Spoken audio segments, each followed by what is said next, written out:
ጌታ በተሰቀለ ጊዜ መስቀል ላይ 7 ቃላት ተናግሯል። የመጀመሪያው ቃል ምንድነው? አባት ሆይ የሚያደርጉትን አያውቁምና ይቅር በላቸው። ይገርማቸዋል። ክርስቶስ የሚያደርጉትን አያውቁምና ይቅር በላቸው ያለው ገና መስቀል ላይ ያለ ነው። ከኔ ጋር ናችሁ? አዎ፣ ገና ሚስማሩ ከእጁ ሳይወጣ። አሁን ከዚህ ጉባኤ ስትወጡ ምእመናን፣ እዚሁ ጉባኤ ላይ ቆይታችሁ ስትወጡ አንድ ሰው እግራችሁን ቢረግጣችሁ ወይ ይቅርታ ቢል ትቀበላላችሁ? አትቀበሉ? ትቀበላላችሁ።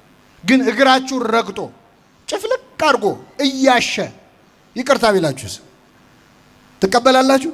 መጀመሪያ እግርን ከእግሬ ላይ ምን በል አንሳ። ክርስቶስ እኮ ሚስማሩ ከእጁ አልወጣም።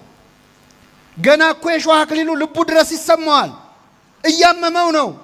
የሚያደርጉትን አያውቁምና እኛ እኮ ይቅርታ ካረግን እንኳን ካለፈ በኋላ ነው። የዛሬ 10 ዓመት ምናምን የተበደለውን ነገር መቼስ ትቼልሻለሁ እንላለን። እሱንም አንልም። በእውነት የወጋ ቢረሳ ይኸው ታውቁታላችሁ።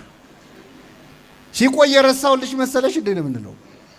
ተወግቶ የረሳው ማ ብቻ ነው?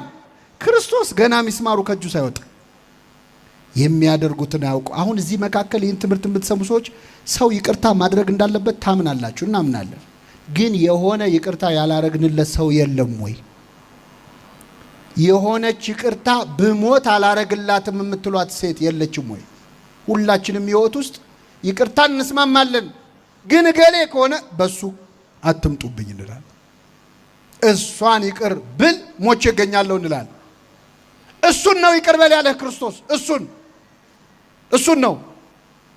ተመልከቱ፣ ክርስቶስ እዛው ነው ይቅርታ ያደረገው። የሚያደርጉትን አያውቁምና ይቅር በላቸው ሲል እዛው እያመመው ነው። አለፈ ብሎ አይደለም። ይቅርታ ያማል ወይ? አዎ ያማል። ይቅርታ ይከብዳል። ግን ይቅርታ አድርጉ። የይቅርታን ሕመም ከክርስቶስ በላይ የሚያውቀው የለም። በይቅርታ አይደል እንደ የተሰቃየው? ይቅርታ አይደል እንደ ያቆሰለው? ይቅር ብሎን አይደል እንደ ሞተው? የይቅርታን ኃይሉን መስቀል ላይ ያየነው።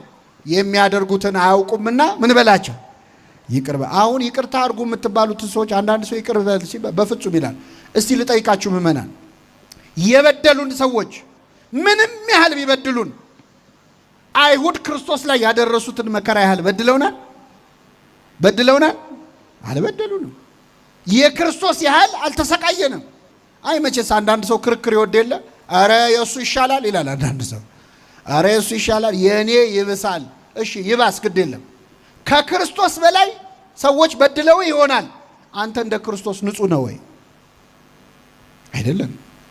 እሱ እኮ ንጹህ ሆኖ ነው የተበደለው።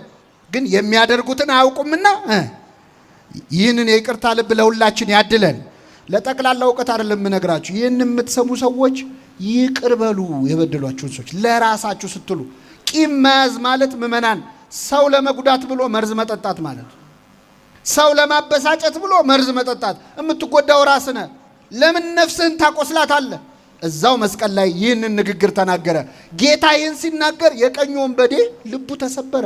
እኔ ባልደረሱብኝ ሰዎች ላይ ደርሼ የሰው ንብረት ስቀማ ደም ሳፈስን የኖርኩት እሱ ለሚያሰቃዩት ሰዎች ይጸልያል ወይ ብሎ ልቡ ተሰበረና ጌታ ሆይ በመንግስት በመጣህ ጊዜ ምን በለኝ፣ ለሰቃዮች ካዘንክማ ለኔ አትጨክንብኝም፣ እባክህ ማረኝ አለ ይላል ቅዱስ ዮሐንስ አፈወርቅ። ወንበዴውን የመለሰ ሁላችንን ይመልሰን።